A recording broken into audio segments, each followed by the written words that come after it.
Hey, welcome everybody. As our Brian mentioned, people submit a whole bunch of questions beforehand, and I'm going to do what I can. I have maybe 10 questions here that I was asked. I'm going to try to cover them as many as I can. Feel free, within reason, to pipe up in the middle and not just let me just talk forever, okay? So feel free if you have something to say or you have a question. Okay, so one question we've definitely had beforehand is if it's okay to vape with a vape that doesn't have hashgacha to it. Okay, you know I work on hashgacha. It's a pretty common question. Before I tell you about the technical part that you probably wanted to hear about, is that I'm not sure if you know that the very, very last siman in Shulchan Aruch, okay, the whole Shulchan Aruch, the very last siman in the whole Shulchan Aruch is about safety. And the Shulchan Aruch there says that a person has to make sure they don't do anything that's dangerous. The Gemara gives some examples of things that are dangerous, and Shulchan Aruch says, but you don't have to only do things that says in the Gemara. Closing your eyes and running through traffic is not a smart idea. So whatever you think of on your own of what's not safe. So from that side, that's not my expertise to tell you what is or is not safe, but I'm sure you've heard from your mothers and your Rebbeim and everybody else about that there are dangers associated with vaping, and that's definitely something to be concerned about. So when we say something is kosher, it doesn't just mean kosher as in what you think of like maybe ingredients and things we're going to talk about, but safety is of course something also. So that's definitely something to consider. Okay, but that's the first part. But you probably also want to know about like the ingredients and things like that, whether it's kosher also. So for that, does anybody here know what that's supposed to be a picture of? Swimming pool. Okay, that's a fair guess. Nothing to do with swimming pools. I don't give hashgacha on swimming pools. So what that is that, okay, if you look at inside of if you look at the ingredients in the juice, in the vaping juice, one of the ingredients is called glycerin. Okay, that's what it looks like. Well, no, that's not what it looks like. Okay, that's what a fat or oil looks like. Like you think about vegetable oil or animal fat, like the chicken fat or fat from a pig or from something that's not kosher. So oils and fats look like this, okay? And they have two parts to them. Okay, the part that looks like an E, okay, that's called glycerin. And then these wavy lines, they're not really wavy, but they look like that. Those are called fatty acids. Okay? So what happens is, all oils and fats they look the same way. Okay? You can ask your science teacher to explain you all the gory details, but they all look basically the same. And what they do in these factories is they break them apart. The fatty acids get sent one way, and the glycerin gets sent another way. Okay, so when you see on the side of your on the vape, it says that it has glycerin in it. You'll look at it. It says it has glycerin in it. That's this part. The E side of this molecule, and that glycerin is exactly the same whether it comes from an animal or it comes from vegetable. Now, if it comes from an animal, it's not kosher. Okay, because it's not coming from a kosher animal that had shechita and everything like that.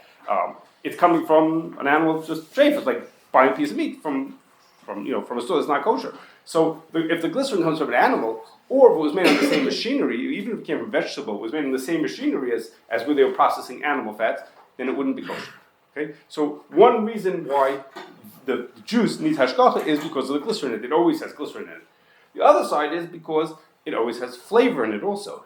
Okay, well, parts of what's made flavors are made from the fatty acid side of oils and fats. Okay, they're made from lots of other things also, but flavors themselves are something that needs hashgacha. One reason is because this part of it, the fatty acid side, could come from animals and other things that are not kosher, and for those reasons it needs hashgacha. There could be other ingredients, but every vape juice has in it glycerin and fatty acids. So those are two obvious reasons why they need hashgacha. Now we have a little bit of a problem. And that is, at least in America, there's almost no hashgachas in America that will give hashgacha to vape juice. Okay, there are in Eretz Yisrael, there are ones. There is one in America that does, but it puts people in a bind. They don't give hashgacha because of the first thing I told you, which is there are safety issues, and they don't feel comfortable giving hashgacha to something that people are then going to say, oh, well, if the rabbi said it's okay, then I'm allowed to use it. But here I just told you, from a Kashrus perspective, you shouldn't be using the hashgacha. So I don't have a good answer to that question, but it leaves people in a bind. If a person decides that they're going to vape, but Rabbi Cohen just came and told them that they need to have it with hashgacha, they're sort of stuck because it's really hard to find ones that do have hashgacha. Okay, but that's the way things stand. Okay. Any questions before I move on to the next one? You're not eating it. Excuse me? You're not eating it. Okay, it's a very good question. Oh, I should have thought to speak about that. But I'm not eating it, so who cares about it? That's a very good question. So the thing is like this. If you bite something or eat something and you swallow it, then, and it's not kosher, you just did something mid-the-rice, so you did something wrong. If you put something into your mouth and you don't swallow it, you put it into your mouth and you spit it out, that's asur midrabanan. So for a person to take something to their mouth and spit it out would be asur also. Now, the vapors or whatever you want to call it that comes out of the device is considered to be coming into your mouth also. And therefore, even though you don't swallow it, it's true, you inhale it, you don't swallow it, that's also would be considered to be asur midrabanan also. Not as bad as swallowing something okay, but it would be asur midrabanan. I should have spoken about that. That was a good question. What about toothpaste that has glycerin in it? How's it not? That's a real good question. Or chapstick. Okay, so I'm going to do those questions. They're related, but they're dropped different from each other. The difference is that there's a question: at what point does something be considered not edible? Which is to say, is when I want to say something is not edible, there's two ways of looking at what's edible and no, it's not. If something's not edible, it doesn't make a difference if it's not kosher. Okay, once it's not edible, it doesn't make a difference. You can eat it no matter what. So there's two ways of looking at it. Does edible mean is something you would choose to drink or eat if you had a choice? Meaning, if I put out three things on the table here, I put a Coke and Sprite and mouthwash. Okay, how many people here would choose the mouthwash to drink? Okay, nobody. Okay, except there's always one guy who's going to say, "Yeah, I'm going to do it just to show everybody that I'm the guy who chose it." I understand, but everybody else who would say is, "Come on," if no one would choose that as a choice. So some person could say that's not considered edible if nobody would choose to eat it. And some person say is to be considered not edible means is you can't get it down. I mean, try eating some sand, okay, or something like a piece of paper. Okay, you can't get it down. It's like it's disgusting to try to eat it. So like I know there are guys who eat paper also. I know. Okay, but for the rest of us, for most people, consider that could be considered that you don't consider edible. So some people hold that toothpaste is considered not edible. Because again, if you had a choice, if we would have potato chips, pretzels, and toothpaste, nobody would choose to eat the toothpaste. And some people consider it not edible, so they say all toothpaste is okay. Because it makes no difference if it has glycerin in it, because it's not edible. Other people say no, it is considered edible, and they only use toothpaste either with hashgacha or that has no glycerin. There are ones that have no glycerin, and there are people who use that. But it's true, it's very common, glycerin is very common in toothpaste. Now, as far as you mentioned chapstick, chapstick is easier to accept that that's not edible. And that's because there are chapsticks that are literally just a piece of animal fat, but most chapstick is made out of waxes that are not edible. And if you took a bite out of it, you would find out that how disgusting it is. Okay, so if it's chapstick, we tell people it doesn't have to have hashgacha. Toothpaste, there are different opinions about whether it doesn't have hashgacha. That's why you should avoid ones with glycerin. Okay, any more on this? Yeah. Which companies are good for toothpaste? For toothpaste? So if I don't remember offhand, but no, really I don't. But if you go to our website, CRC's website, or call up the CRC, they'll tell you that what they're going to first tell you is many consider they're all okay. If you want ones that you know that are okay, they'll tell you specific ones that we happen to know. Okay, but you could be just as smart yourself and walk into the pharmacy and walk at the Target and look for the one that has no glycerin in it. You could do that. There aren't many, but there are. Yes. Well, if you're taking Kashrus out of it. So how do you find if it's kosher or not? Hey, it's a problem because if let's say you want to eat potato chips, I say only eat them with hashgacha. You say okay, you go to the store, you find one with hashgacha. Here, but now I say you only buy one that has hashgacha, but you can't find one. So I don't have an answer to you. I don't know what you're supposed to do. If you buy one, you see it has glycerin. They are. It always will. But it has glycerin, then it automatically is safe, or maybe No, it's possible. We don't know what it is. It could be it's kosher. It could be we have no idea. So if we don't know, we wouldn't take something if we don't know if it's kosher or safe, right? Okay, one more question. Yes, over here. Does it say always if it has glycerin? It's in the ingredient panel. Yeah, and you look at it. You could all when I'm not looking, you could all take out your pens and you'll see it says on it that it has glycerin. Yeah. Okay, let's move on to the next thing. Okay, there are a whole group of questions having to do with milchigs and DE. A whole group of questions. So I'm going to first give you an introduction about those, and then I'll try to go through mention some of the specific questions that people asked. Okay, so the questions, a lot of them revolved around is, if I have a food and I don't know, it says on it that D, it has some hashgacha on it, let's say it says CRC, D on it, or OUD on it, and I want to know, is it really milk eggs, or is it just dairy equipment? So the first thing is that there are some, if you look at the ingredient panel, sometimes you see, I don't see any dairy milk in there. Well, sometimes you just have to know which things are milk eggs. Okay, sometimes there are things that are obviously milk eggs that people are not aware of, like casein and whey and lactose. Okay, so like for example, one of the questions that someone asked about was, are barbecue Pringles that are marked OUD, are they really dairy or are they just dairy equipment? Well, if you read the ingredient panel, one of the ingredients in there is whey. Okay, whey comes from milk. Okay, so those Pringles are definitely milk eggs. Okay, they have milk in them. Okay, then there are some ingredients. Even if you read all the ingredients and you know ingredients that you say no, I can see that none of those ingredients are milk eggs. Well, in a lot of these foods, they'll have a flavor in them. Okay, now the word flavor could mean anything and everything. You have no idea what's in a flavor. We just actually dealt with a question about it was a cake, and the cake mix was being made. We were given hashgacha to the mix, and they wanted to know if the actual cake was. It said dairy on it. They said, but is it really milk? Excuse me. When we looked into the flavor had butter in it. Okay. Now the person on the package just says flavor. They don't know that flavor is actually butter. Is really what's inside of it. It just says the word flavor. You don't really know what's inside of it. And that was another one of the questions. Someone asked about frozen kind bars. Okay, frozen kind bars, are they milchiks? It says D, it says OUD on them. Are they really milchiks or are they DE? So I can't answer that question because one of the things in there is a flavor. I don't know what's in that flavor. The only way to know the answer to that is to speak to the hashgacha. You call up the hashgacha and say to them, in this case it's OU, and say, OU, is this frozen kind bar, is it really milchiks or is it just milchik equipment? I'm going to explain to you what that means and what the difference is between them, but they're the only ones who could possibly know the answer. Okay, we're going to come back to kind bars in a minute. What about the allergen information? Oh, I'm coming to allergens. Very good. I'm going to get to allergens. Okay, I'll tell you about allergens now. Okay, when someone is allergic to things, as a rule, people are allergic to proteins that are in foods. Okay, they're usually not allergic to the other parts of the food. So, for example, butter oil is an oil; it's a fat. People are not going to be considered allergic to that, or they're not allergic to the lactose of it. People maybe have a reaction to lactose, that's a different thing. But for allergen information, you wouldn't have to include if it has that. So it might say, hold on a second, it might say on it that it might not mention a dairy allergen, and it could still have something milk in it. Yes? What about Charcoal K? Is Charcoal K a good option? I am going to try to get to that question, but it has nothing to do with my dairy and D. So let me finish this section over here, we'll get to that. Okay, now,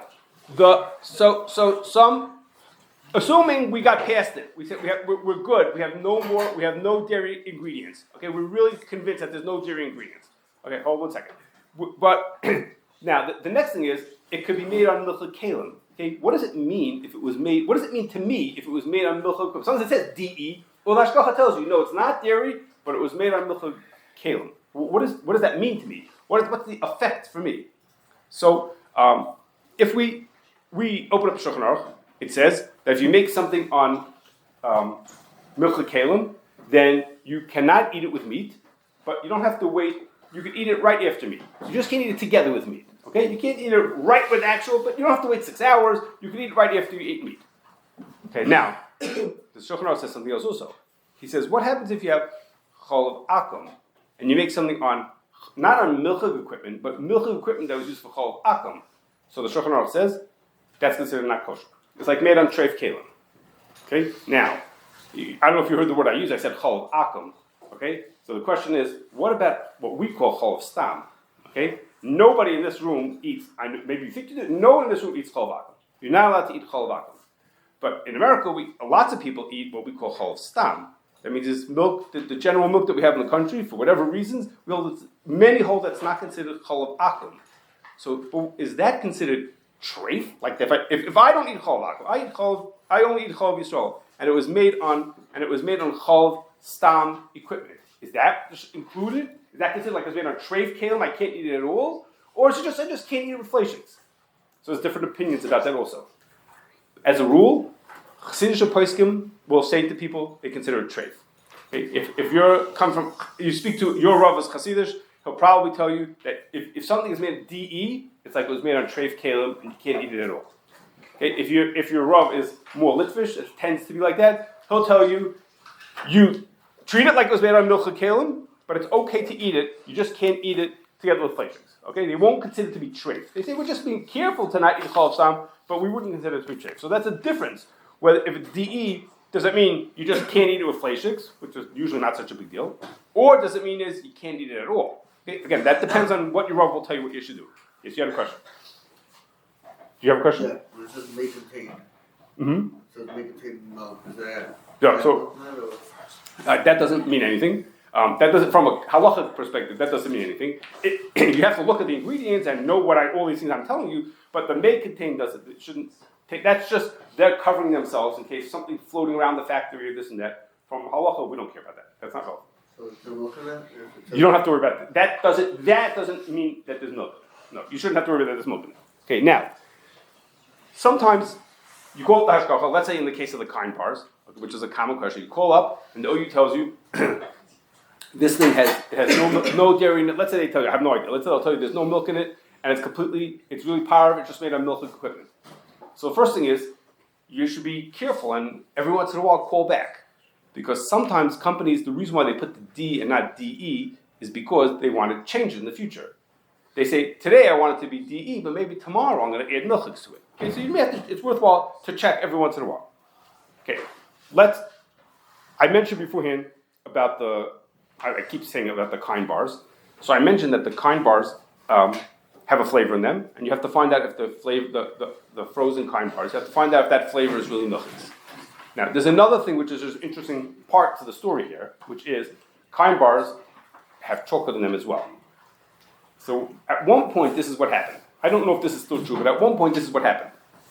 The company that was making the chocolate, their hashgacha labeled that chocolate milchis. Okay, I don't know which hashgacha it was. They labeled it milchiks, and they labeled it milchiks because it was made of milchik kalim. And for whatever reason, they chose not to write D. They wrote D. Well, when it showed up at the kind bar company, whatever they call themselves, it showed up at that company. They had an ingredient that said on it that it's milchiks. So their hashgacha, you said, hey, if the ingredient says milchiks in it, we don't have to be smarter than them. They marked the kind bar as milchiks also, and therefore they had to say, hey, as far as we know, it's milchiks. But if you really traced it back and you spoke to the people who made the chocolate, you might find out that chocolate was DE. So that takes a little investigation, a little deeper that people here can't do. But the people in the hashgacha maybe could figure out for you. Okay. Okay. Any more questions about D or DE that I didn't catch? Yes. With the toaster, if you put like milk, if the toaster is pre-D. Mm-hmm. Okay. So the question is, yes, I actually heard this question. If the question is like this: if someone takes something that's chalav stam and they put it into my toaster, and now they use that, they put that into my toaster. So my toaster was milchiks, but I only eat chalav yisrael, and someone put chalav stam into my toaster. The question is, what happens to my toaster now? And the answer to that has to do with what I said beforehand. It depends. It really depends on your Rav. If you come from Chassidish background, or your Rav is, he'll tell you your toaster just became treif. If your toaster became treif, then imagine if someone put something really treif into it, you wouldn't be allowed to use it, or you'd have to kasher it. If you're coming from a more Litvish background, or your Rav tells you that, then he'll tell you, it's okay, you shouldn't have used it, so wipe it off, make sure it's clean, there's nothing left, but the toaster wouldn't become treif because of that. Okay? Yes? What about blender? Okay, what about a blender? Also, it could put chalav Stam. in it. Okay, so you have a milk blender, and someone put chalav stam into it. So, in that case, even if you're Hasidish, let's think about it. If the blender usually is just used cold, so that chances are, again, if it's only used cold, you'll just have to clean it really well, and then you could use it back to what you had for it, not chalav stam. Okay? The problem with the toaster is it was used hot. If there was something treif that was used hot, you'd have to kasher it. If it was just like a blender, usually it's only used cold, you just have to clean it off. And then also the blade. So there are unusual cases where you put something in there that would affect the blade, cutting through it. But in most cases, it's not going to be an issue in a blender. I can't think of it so much in someone making something milk in it. Okay. Any more questions on these things? Okay, now there were a bunch of questions about drinks. Interestingly, nobody asked about alcoholic beverages, but a bunch of questions about drinks. Okay, so to make a drink kosher, before I get to the questions, there's just a drop of background. To make a drink kosher is basically 2 steps. One is the ingredients have to be kosher. Okay, so anything you know about ingredients, all those ingredients have to be kosher. Okay, that's one part. And the other part is the equipment that it's made on has to be kosher. And that's because if you take, let's take a simple example. If I take milk and I put it into a bottle, I take the milk out of a cow and I put it into a bottle and I leave it there, what's going to happen is it's going to spoil. Okay, and the same thing if I take Pepsi. I'm going to take that back. And the same thing if I take orange juice or sports drink or many other things like that, and I put them into a bottle and I leave it there, it's going to spoil. Okay, it's going to spoil. So in order to keep it from spoiling, they make a step called pasteurization, which is they heat it up to a high temperature that makes it, for whatever reason, it's not going to spoil. So the people who are making these drinks, not only do they make the drink that you have, they make lots of other drinks also. Okay, and one of the questions here, I'll bring that up now. One of the questions was about Prime. Prime makes all different kinds of beverages. They make it in many factories. Those factories don't just make Prime beverages. Those factories make other things as well. So, for example, if a factory today makes grape juice, which is not kosher, and tomorrow then they want to make Prime beverage afterwards, then that equipment needs to be kosher. Okay, the equipment was used hot. It was hot in order to make sure that the grape juice and the Prime don't spoil in your bottle, and therefore those need to be kosher afterwards. So what happened with Prime was they are being made in many factories. The person giving hashgacha to it came to CRC and said, there's a lot of factories, each one with all kinds of different equipment and complicated things. He says, I think that I have a handle on what has to be done. Do me a favor, come along with us to some of the places just to look at it and see that everything is being done correctly. We worked for a long time. There's a lot of different factories. There's a lot going on, a lot of complicated stuff. And we were comfortable that he's doing a good job. So the ones that have the hashgacha as a T and a K on it, those are acceptable. I don't know offhand which ones they are, but lots and lots of them are. But there's a lot goes into that. So just to make it kosher, it's not just the ingredients. A lot more work goes into making the kelim kosher. In his case, in the case of Prime, there are some unusual ingredients as well, which is what makes it more unique. They also needed special attention to make sure they were kosher. But at this point, they're fine. Okay, now, a variation of that is someone asked about Coke from Mexico.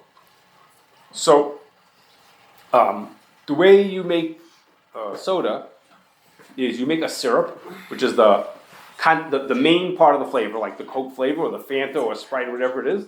And then that concentrate, that syrup gets sent to all different places. So if it comes to a restaurant, it comes just, they mix water and bubbles and sugar into it right there on the spot, right when it comes out of the fountain. Or it goes to a bottling facility and they mix all those things together and put it into the bottle.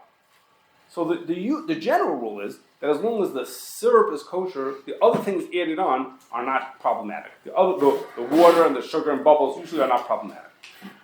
So in the United States, it's really good because Coke and Pepsi and 7-Up, almost every one of their syrups are made with hashgacha. Literally, almost every single one of them. And Dr. Pepper, almost all those have reputable hashgachas on them. So wherever you go, you can buy them. Because if I walk into the store and I see Sprite in a can, even without a logo on the package, I know the syrup is kosher because I know actually the syrup is made under OU's hashgacha. And then the water and the bubbles and the sugar, all the other stuff that's added in, those are not sensitive. But what happens is, if you go to other countries, it's not the same. Because their syrups are made wherever, okay, not wherever, but in other locations. Like, for example, they make Pesach Coke syrup, if I remember correctly, in Ireland, okay, for whatever reason. So when you do that, now all of a sudden you need hashgacha for those places. And the OU says to us, they say, we can't guarantee that stuff in Mexico is on the hashgacha. So for that reason, they tell you not to use Coke from Mexico, even though it comes in a nice glass bottles. They tell you not to use that because that's something that they can't be sure is okay. Okay. Any more questions on drinks and things like that? Yes. Like the Buffalo Trace, what's the problem with the regular one? Okay, yeah, there's an alcoholic beverages. Okay, for those who don't know, Buffalo Trace is a very large bourbon company. They make all kinds of alcoholic beverages, and that company is owned by someone who's a Jewish person, and that they don't sell chametz to Pesach. Okay, so what happens is the din is that if a Jewish person owns chametz on Pesach and he didn't sell it or get rid of it, he owned it over Pesach. That chametz is also forever. Okay, not just for him but for everybody. So what happens is when you make bourbon, by law, it has to be aged for a couple of years. So that means is if you pick up a bottle of bourbon, you know sometimes it says how long it's been aged for, but it's for sure been aged for a couple of years, even if it doesn't say. Which means is that it was owned by the company for however many Pesachs. Okay, as soon as it's owned for one Pesach by the company, it's also as chametz of Pesach. Okay, so that company makes lots and lots of alcoholic beverages, and basically you're not allowed to use them, except what they did is they decided they're going to make a certain amount of it that they're going to want to make as it will be kosher. And let's say they take 1,000 barrels of product, they sell it before Pesach, and then they don't buy it back for another 5 years or whatever it is, and those they bottle that actually have hashgach on them. But the regular ones that you see in the store, those are not okay. Yes. Starbucks drinks. Starbucks. Okay, I wasn't going to talk about the Starbucks. I'll do it if you ask. Okay, Starbucks has the same issues that I mentioned beforehand. We first have to find out if ingredients are kosher, and then we have to find out if the kalim are kosher. So ingredients, most of the ingredients are pretty simple, but not all. There are some like mixes and some bases that are not kosher. Most of the ingredients are pretty straightforward, but their problem is that they don't heat it for pasteurization, but they heat it for cleanliness and to sterilize. Meaning when they make things, you can't keep working all day in the kitchen and not clean stuff. So what happens is all the equipment that they use for making their drinks gets washed with everything else and then gets sanitized with everything else. And Starbucks stores don't just sell coffee. Okay, Starbucks stores, for sure the full stores have sandwiches in them that they serve hot to people. Okay? It means you buy a sandwich, they put it into their like ovenish, microwave-ish kind of oven, they heat it up on a real plate, and then they have to wash it also. So the issues are that things get washed together. The kosher and the treif get washed together, and for that reason, we have a whole list of things that you can buy, these you can't buy, or these you can only buy in these little stores that don't have like sandwiches and things like that. Yeah? Okay, the plain coffee is usually pretty straightforward, but anything a little fancier than that, you have to check our list, whatever it says there. You know. Even plain hot coffee. So a plain hot coffee, just a plain coffee, those are pretty simple. That's probably okay. But everything that's more complicated than that is more complicated. Someone over there had a question? Okay. Should I go on? Okay. Okay. Someone asked about specific hechsher, whether it's okay. We actually don't recommend that hechsher, but I just want to tell you a little bit about what goes into deciding if the hechsher is or is not okay. So the first thing to know is that anybody who wants to can create a kosher logo and tell people that their food is kosher because of that. For some reason, there's a lot of it going on in India these days of companies people who just make up a logo. Right? They just make up a logo and they put it on their packages or on their product. They they write letters that say this product is kosher certified by whoever, and the person's not even Jewish. Had nothing to do with anything. Okay, so anybody who wants to is allowed to make a kosher logo. So just because there's words, even if the Hebrew words, that doesn't mean anything. Really, it doesn't mean anything. But what goes into making a hechsher? So the first thing is you have to know a lot of halacha. You have to know all kinds of things about bishul akum and agolas kalim and hafrashas challah and all kinds of things that have to do with making food kosher. Okay, what makes a food kosher? What doesn't make food kosher? Then there's things that are a little more subtle than that, which is did anybody ever hear of something called carmine? Never heard of carmine? Okay, carmine is a coloring that comes from a crushed up bug.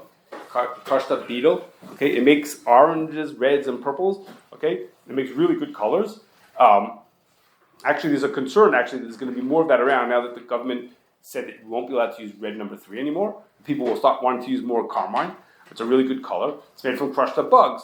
Okay, the most mainstream hashgachas don't consider carmine to be kosher. But that doesn't mean you couldn't find a tshuva from someone who says that it is. There are Jews who think it is. So you don't have to just know the din. You have to understand, is that what everybody accepts? Just because one rabbi said that it was okay, that doesn't mean that it's, so to speak, accepted. And that's really what you're supposed to do. And then there's the application of the din. Okay, I told you beforehand about making prime on equipment used for pasteurizing stuff. Okay, you can't find any place in Shulchan Aruch where it tells you how to Kosher pasteurization system because it didn't exist. Or how do you make Bishul Yisrael in a boiler? How do you make Bishul Yisrael with an induction stovetop? Okay, what even is an induction stovetop? But how do you make Bishul Yisrael in that? So all these kind of things are. It's very nice that you know the din, but you have to be able to apply the din also, which is its own serious complications. Okay, and then there's practical things, which is, are you the right person cut out to understand the equipment, understand what goes on in factories? Do you have enough staff?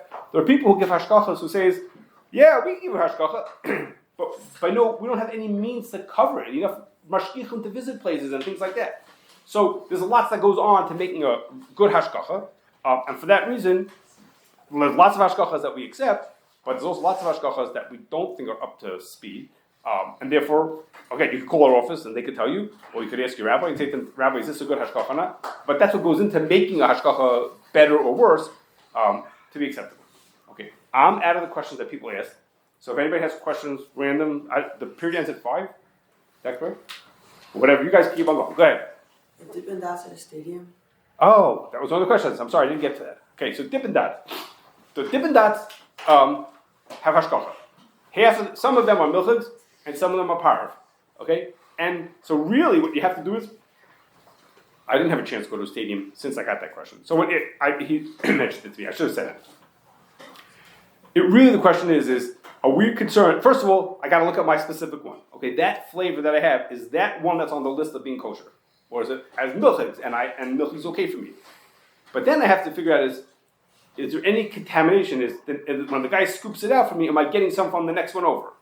And that's really on the ground. You have to look at that and see what's going on in this place. Am I concerned that the thing over next to it is spilling into here? When they give me some of this stuff, I'm getting some of that stuff also. And you have to stand there and look at yourself and figure that out whether that's okay. So you have to do 2 things. First, I have to know if my flavor is okay, the one I'm getting, and then am I worried about it spilling from the other ones also? How about you don't see what they're actually scooping it from. You see it on the sign, right? It says kosher, just in regular print, kosher. So do they not? They don't put up the letter from the rabbi saying which ones are okay, which ones are not okay. I don't see it. Okay, so you could find the letter before you go to the store. If they don't have it there, you're in trouble. You have to find it from beforehand, and you'll know that this flavor. I don't know how the flavors are called, but you know that this flavor is okay, and they're for sure giving you Dippin' Dots.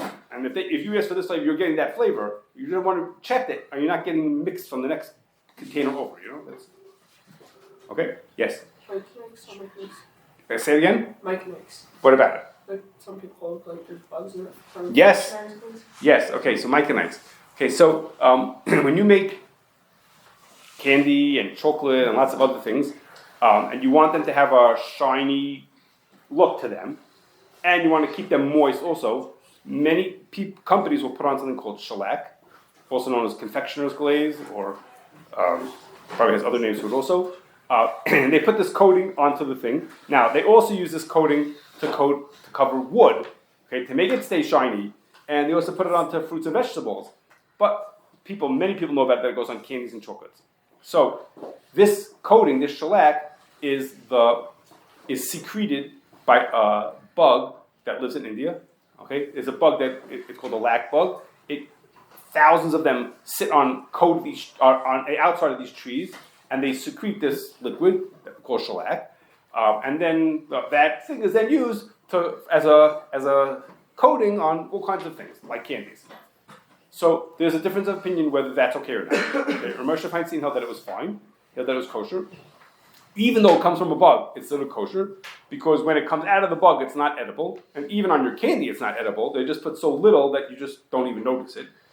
But it's really not an edible item. So Rav Moshe held that it was fine. It's allowed to use it.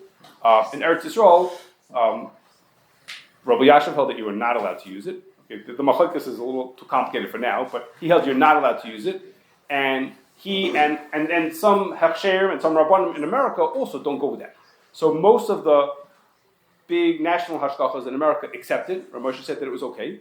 But there are lots of people, I have a neighbor who won't eat it. Okay, so they will look at the ingredients of something. So Mike and Ike's is like famous for those people, but usually when they buy chocolate or candies, or maybe fruit also, they look to see if it has it on the ingredient panel to see if it's there, whether it's in there. Okay, so again, if your family or your Rav tells you not to eat it, then by all means, yes. The vapes, why isn't that something to have on? Why is it not Safed Darbanan? So that's a really good question. Should we treat it like a Safed Darbanan? Too complicated for me to answer that right now. It's not an unreasonable possibility. Since it's only Darbanan to put in your mouth, maybe it's Safed Darbanan, I should be allowed to have it. It's a little too complicated. I'm not saying it's wrong, but I'm saying it's complicated. I'm not sure that that's good enough to rely on. Okay? It's complicated. It's a good question, but it's complicated. Okay. Anybody else? Okay, we're done then. Okay.